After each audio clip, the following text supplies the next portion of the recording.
సత్యమైంది. చూడండి, పేతురును చెరసాల్లో వేసినప్పుడు సంఘము అతని కోసం అత్యాసక్తితో ప్రార్థన చేయుచుండును రాయబడింది. వీరి కోసం ఎవరు ప్రార్థన చేస్తున్నారు?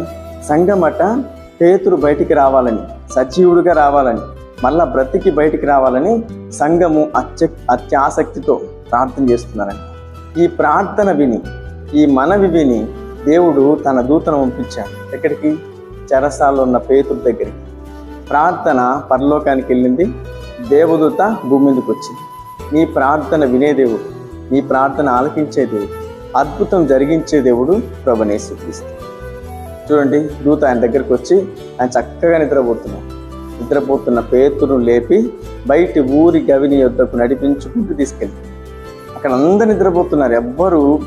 ఎవ్వరు చూడలేదు, ఎవరు గమనించలేదు. పేతురైతే విడుదల పొందాడు. ఎలా విడుదల పొందాడు? సంఘం ప్రార్థన.